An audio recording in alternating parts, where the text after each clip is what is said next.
Ya, pemirsa, Lembaga Ilmu Pengetahuan Indonesia menyerahkan mobil listrik Hevina ke Kementerian Riset dan Teknologi Selasa kemarin. Mobil Hevina pun siap diproduksi secara massal. Untuk membahas hal ini telah hadir di studio staf khusus Menteri Riset dan Teknologi Indonesia Zulkifli Halim dan pengamat otomotif Suhari Sardo.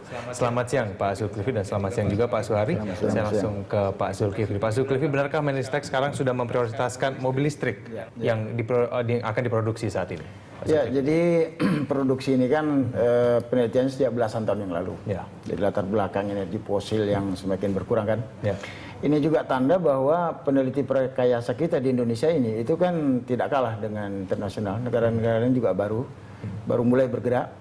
Jadi prototipnya itu sudah ada sejak tahun 2001. Marlip itu kemudian sudah dikembangkan terus sampai sebenarnya sempat agak terhenti.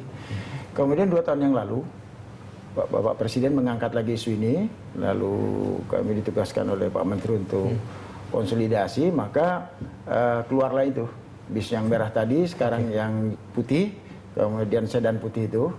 Yang merah itu sekarang dalam proses uji coba untuk transportasi publik. Jadi ini merupakan keunggulan dari rekayasa kita. Oke, Pak Zulkifli, tapi kan kenapa alasan utama pasti ada kenapa akhirnya akhir ini 2 tahun belakangan ini akhirnya Menristek memprioritaskan untuk memproduksi mobil listrik. Ada alasan tertentu mungkin Pak Zulkifli? Ya, memang ini juga arahan Presiden dan juga keputusan kita bagaimana bauran energi itu kan. Jadi energi fosil kita itu mulai berpindah ke energi baru terbarukan. Oke. Nah, sehingga kalau kendaraan listrik ini kan emisinya nggak ada, karena kemudian juga tidak ada kebisingan. Nah, memang dari segi teknologi kuncinya itu memang baterai ini yang masih terus risetnya ditingkatkan. Oke. Gitu. Oke. Ini berapa tahun Pak melakukan riset untuk mobil Hevina dan ini diluncurkannya pengembangannya ke berapa kali? Sebenarnya sejak pertengahan 90-an itu sudah dilakukan riset. Jadi kan kalau bahasa teknologi itu ada tingkat kesiapan teknologi atau TRL, Technology Readiness Level. Itu kan level 1 sampai 3 itu kan baru studi-studi paper desain lah gitu ya, teori-teori, kemudian 4 ke 5 itu sudah ada dikembangkan lab. Nah, sampai muncul prototipnya itu dianggap pada tingkat ke-7 lah kira-kira. Oke. Nah, kemudian tingkat 8, sekarang kita bawa ke tingkat 8 yaitu uji kehandalan teknologi di kondisi yang sebenarnya. Dalam hal ini akan kita uji di sistem transportasi perkotaan di Jogja. Kemudian tahun depan itu kita tekankan di sudah sistem. Diuji ya Pak? Sudah, sekarang dalam proses uji. Akan ditambah lagi jumlahnya. Kemudian tahun depan, karena begini, Hakteknas tahun lalu, Bapak Presiden memberikan arahan supaya Kemenristek diberi anggaran tambahan untuk selama 2 tahun. Nah, untuk tahun depan kita arahkan ini untuk transportasi pedesaan. Dan ini terintegrasi, Mas. Ya. Jadi nanti akan dibuatkan pembangkit listrik terbarukan dari angin dan dari surya, fotovoltaik itu. Jadi nanti ngecasnya. Jadi ini begini, ini konsepnya desentralisasi energi.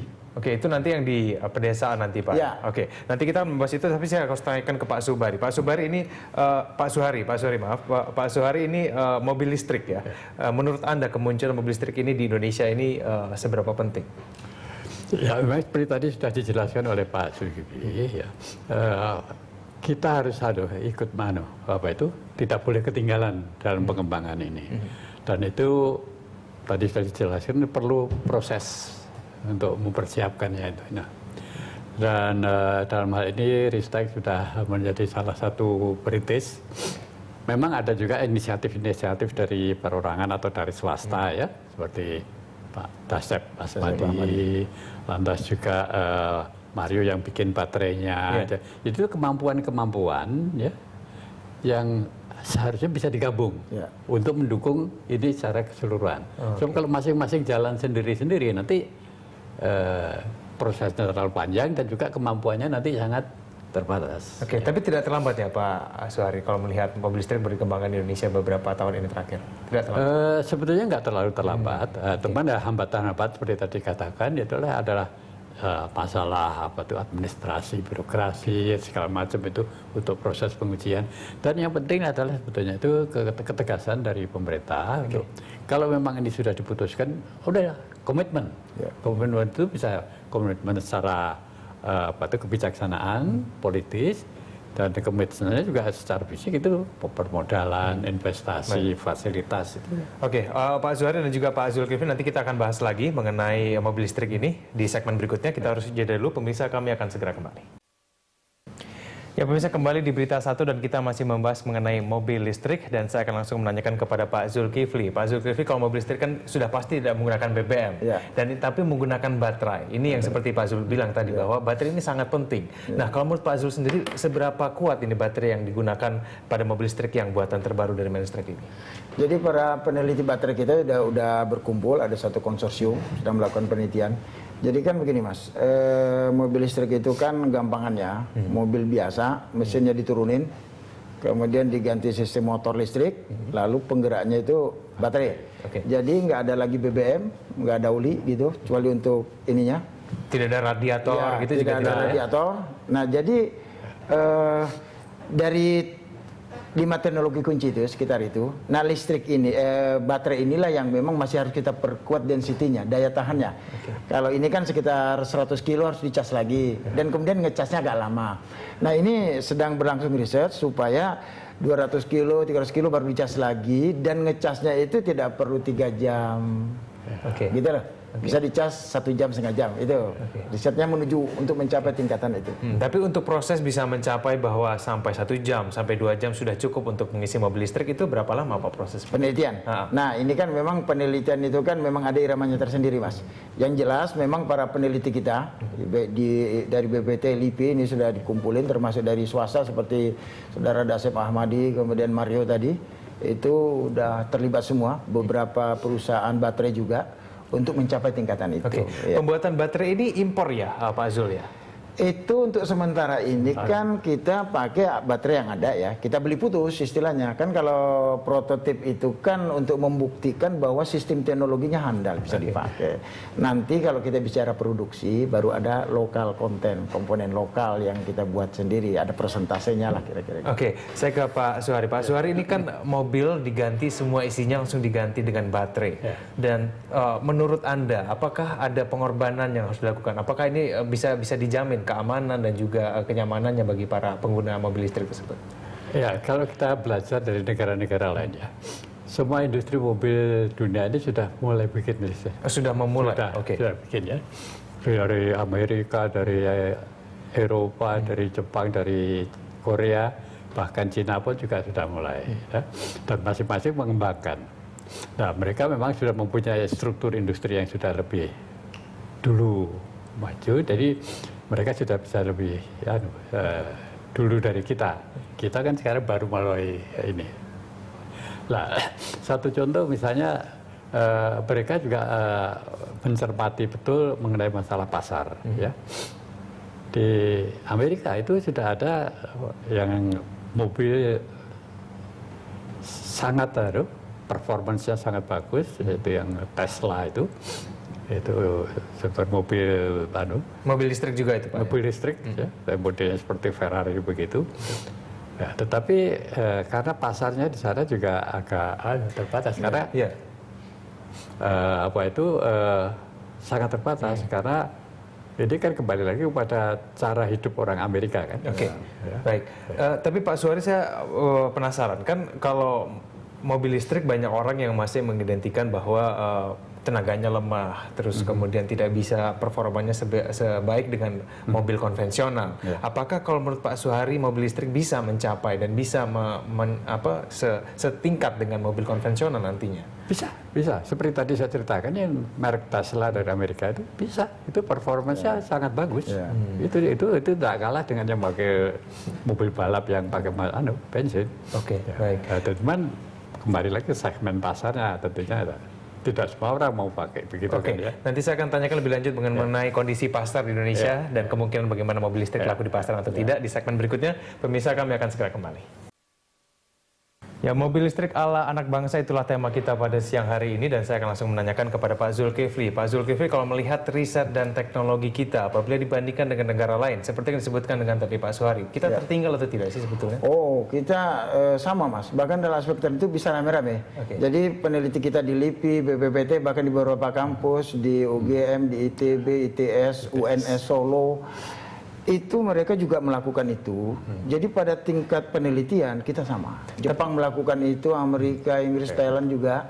Jadi tidak tertinggal secara penelitian dan segala sekali macam. tidak ada. Baik. Tapi kemudian ketertinggalan. kenapa banyak negara-negara di dunia sudah maju sekali? Tesla seperti tadi disebutkan Pak Suhari sudah bahkan sama tingkatan dengan mobil konvensional. Apa yang terjadi dengan negara itu? Nah, kalau bicara non teknologi, jadi kita bicara politik teknologi itu agak berbeda sama struktur industri, Mas. Oke. Jadi prototip yang ada di Jepang, di Jerman, di Amerika itu kalau generasi pertama begitu selesai langsung diproduksi, dicoba, diberi insentif. Karena harga ketika awal keluar mesti akan lebih mahal karena Ya betul sekali ya. murah. Pak Zulkifli, banyak yang bilang bahwa membeli mobil listrik itu mahal dan kemudian tenaganya tidak sesuai dengan mobil konvensional. Apakah ini yang terjadi? Kalau tenaga sama, penggeraknya sama ya. penggeraknya Tapi berbeda. harga awal itu harga awal akan memang lebih mahal. Katakanlah hampir 2 kali lipat. Tetapi ketika dioperasikan dia hanya perlu setrum listrik aja. Nah, oleh sebab itu di beberapa negara mengambil kebijaksanaan untuk memberikan insentif kepada warga negara yang membeli. Dan yang kita kembangkan, Mas, itu full elektrik. Jadi kan kalau di produksi banyak yang hybrid, campur. Hybrid. Jadi masih ada BBM-nya listrik. Nah, ini kadang-kadang ini bisa agak terkecoh karena nanti BBM-nya harus pakai juga. Nah, yang kita prioritas sekarang full hybrid. Jadi semua full elektrik ya. Jadi kita semuanya pakai listrik. Sebab sekarang aja misalnya yang dari sekarang ada hybrid ya, dari BBM pertama ke gas. Itu juga kadang-kadang orang lebih banyak pakai pertamaxnya tetap gitu loh, Mas. Nah, jadi dari segi teknologi kita sama sekali tidak ketinggalan. Bahkan dari stasiun chargernya bisa lebih unggul, Mas. Oke. Jadi ada tampak kabel kita. Oke, tapi apakah nanti mobil listrik yang baru saja dikeluarkan oleh Menristek ini nantinya akan segera dipasarkan ke masyarakat Indonesia, Pak? Satu tahap dulu, Satu yaitu tahap industri. Nah, dalam hal ini Kemenristek difasilitasi oleh Kemenko Perekonomian itu dengan Perdagangan ini juga akan sedang menata karena memang kembali ke persoalan struktur industri kita, Mas. Nah, di situ yang nanti tantangannya. Jadi mudah-mudahan karya anak bangsa ini segera bisa diproduksi secara massal. Jadi sekarang mold-bisnya itu udah disiapkan, moldingnya nanti commissioningnya macam-macam. Sehingga kalau itu sudah jadi kayak orang buat kue, Mas. Itu kan apa itu namanya? Untuk ngecornya itu udah jadi gitu. Oke. Nah, itu ketika memasuki itulah kita memang ada beberapa krusial. Oke. Krusial. Pak Suhari, berbicara mengenai pasar di Indonesia, apakah masyarakat Indonesia saat ini sudah mulai meminati mobil listrik? Kalau menurut Pak Suhari? Ya, ini harus dipisahkan dulu ya, karena ini baru akan dimulai. Saya pikir ini pemerintah harus ambil inisiatif dulu. Seperti tadi contoh yang bagus itu kan yang dibuat oleh Ristek. Busnya itu, ya. Itu kalau semua bus dinas pemerintah itu pakai mobil listrik, bahkan saya pernah usulkan juga di Ristek, itu atapnya bus itu kan rata. Ya. Kalau di situ dipasang solar cell, ya, itu Tenaga matahari itu. bisa tambah untuk ngecas kan. Jadi tidak terlalu banyak pakai Colok-colok lagi gitu. Nah, itu kan mobil pemerintah aja sudah berapa ribu kan yang bisa ada ya. Ya, itu yang harus dimulai. Nah, kembali lagi ini adalah komitmen tadi. Ya. Baru nanti masyarakat itu akan dengan sendirinya akan tergerak. Baik, Pak Zulkifli, ini kan saya ingin bertanya lagi mengenai baterai. Kalau misal nanti baterainya tersebut terjadi sesuatu malfungsi atau segala macam, ini masih bisa diganti begitu? Pembiayaan juga mahal. Sebenarnya kan kendaraan yang sangat risikonya ringan. Kalau baterainya fungsi kan paling berhenti aja kan, dicas lagi gitu loh. Jadi soal tekor nggak tekor itu aja. Nah, nanti kalau sudah sering kita produksi, kita memberikan ini, nanti kan hasil penelitian digunakan bisa meningkat gitu, Mas. Jadi kalau soal produksinya baterai nggak susah. Cuma itu tadi density-nya itu. Jadi berapa lama dia bisa. Nah, ini para peneliti kita sedang giat-giatnya. Cuman persoalannya begini, Mas, memang penelitian kita ini kan tunduk pada anggaran tahunan nih. Oke. Peneliti kita itu lagi asik-asiknya anggaran habis, tahun depan lagi baru diurus. Pak Zul, akan saya tanyakan mengenai anggaran tersebut yang menjadi kendala bagi Anda. Di segmen berikutnya, pemirsa, kami akan segera kembali. Ya, terima kasih pemirsa, Anda masih bersama kami di dialog kami di Berita 1 dan masih bersama dengan saya Pak Zulkifli Halim, staf khusus dari Menristek, dan juga Pak Suhari Sargo, pengamat otomotif. Saya akan tanyakan kepada Pak Zulkifli. Pak Zulkifli, ini masyarakat pasti penasaran, kapan mobil listrik ini bisa dijual secara bebas? Karena kan tentunya mereka sudah lelah dengan BBM yang terus naik dan biaya yang terus meningkat. Pak Zul, mungkin ada perencanaan untuk mencapai. Jadi tanggapan masyarakat memang luar biasa, Mas. Jadi ini kan kita sedang uji coba di Jogja nih, proses ya. Yang mendaftar aja udah supaya mau ikut gitu loh. Jadi rasa penasaran tinggi. Nah sekarang kapan diproduksi? Memang begini Mas, kita berharap ada lembaga pembiayaan pengembangan teknologi. Sehingga ini persoalannya bagaimana kemudian juga bagaimana bapak-bapak ibu di Senayan itu bisa memberikan persetujuan dari segi penganggaran, kemudian juga dari segi produksinya itu keahliannya itu umumnya banyak PNS Mas. Jadi seperti Dasep Ahmadi dia swasta, tapi seperti saudara Hafid Prakayasa bis listrik ini dia kan PNS. Nah ini mestinya bisa kita tempatkan di sebuah perusahaan yang memproduksi itu. Nah ini dari segi regulasi kepegawaian nanti. Nanti kalau misalnya sudah ada lembaga pengembangan tersebut, memangnya sudah langsung bisa diproduksi secara massal gitu Mas? Ya udah siap, tinggal kita buat moldbisnya, moldingnya, commissioningnya udah.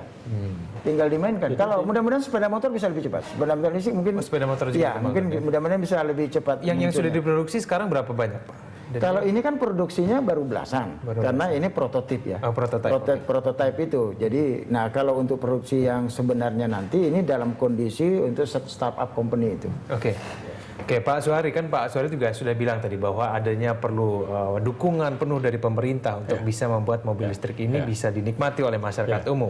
Kalau menurut Pak Suhari sebetulnya apa yang pemerintah perlu lakukan secara lebih detailnya Pak? Apa yang? Ya, seperti tadi katakan oleh Pak Zulkifli, ya harus ada komitmen dan ada penyediaan anggaran khusus untuk pengembangan ini. Nah, dan sebetulnya bukan hanya uang ini masalah. Kan pemerintah masih punya aset yang nganggur kan, yang bekas-bekas BLBI barang itu kan banyak aset-aset yang masih bisa dimanfaatkan kan. Nah itu kan bisa jadi modal awal kan, artinya mengurangi anggaran. Tidak usah beli tanah, tidak usah pakai fasilitas yang sudah ada. Oke, Pak Suhari, cukup tinggikah efek positif yang bakal dibawa dengan mobil listrik ini apabila mampu bisa menggantikan seluruh produksi mobil konvensional nantinya ke depan, seperti negara-negara lain? Kalau mengganti keseluruhannya itu memang masih jauh ya. Harus kombinasi. Tapi bahwa kita ini ketergantungan kepada BBM itu sudah nggak bisa dipertahankan terus ya, karena kan pasti akan menurun kan. Nah itulah harus perlu penggantian. Bahkan misalnya aja di Amerika, rumah-rumah di daerah Amerika Selatan itu banyak yang bisa pasang pakai solar panel, listriknya dijual kepada perusahaan listrik. Ya, jadi mengurangi listrik mereka. Nah, jadi kalau dialihkan buat ke charge mobil kan sama juga kan. Oke, baik. Saya ke Pak Zulkifli. Kalau saya ingin tanyakan, ini sudah mobil listrik sudah ada belasan, tapi memang ada beberapa kendala. Ini pertanyaan terakhir Pak Zulkifli. Rencana kedepannya seperti apa? Ini sudah keluar prototipe dan kemudian kedepannya apa yang akan dilakukan oleh Menristek tentunya untuk mengembangkan semaksimal mungkin. Jadi kemarin kan kita rakornas ya, IPTEK. Menko Perekonomian sudah mengarahkan supaya segera dibuat gugus tugas. Jadi kita kumpulkan tadi prakayasa dari PNS, dari swasta, kumpul. Kemudian kan kita juga punya lokasi di Puspitek Serpong, bisa dijadikan wadah di situ. Apalagi nanti kalau ada aset pemerintah yang bisa digunakan. Jadi ini organisasinya segera disusun. Cuma memang ini persiapan untuk produksi itu memang menunggu waktu Mas. Menunggu waktu, tapi kita lihat pertama dari segi anggaran, kemudian dari sumber daya manusia, peraturan. Supaya tadi para prakayasa pegawai negeri ini nanti bisa ditempatkan di badan usaha itu. Kalau itu jalan, saya kira insya Allah, karena respon masyarakat sudah. Dan ini kan sudah arahan Presiden. Ketika setahun yang lalu di Hakteknas Peringkat Kebangkitan Teknologi, Presiden memberikan arahan supaya ini terus diproses. Pak Suhari setuju Pak ya? Ya, memang itu yang harus dilakukan. Jadi embrional itu sudah dipersiapkan, dukungan itu jelas, fasilitas disediakan, dan komitmen ke depan. Baik. Kita tunggu bagaimana dukungan dari Senayan untuk bisa mengembangkan mobil listrik ini ke depannya. Terima kasih Pak Suhari, terima kasih juga Pak Zulkifli atas dialog kita pada siang hari ini.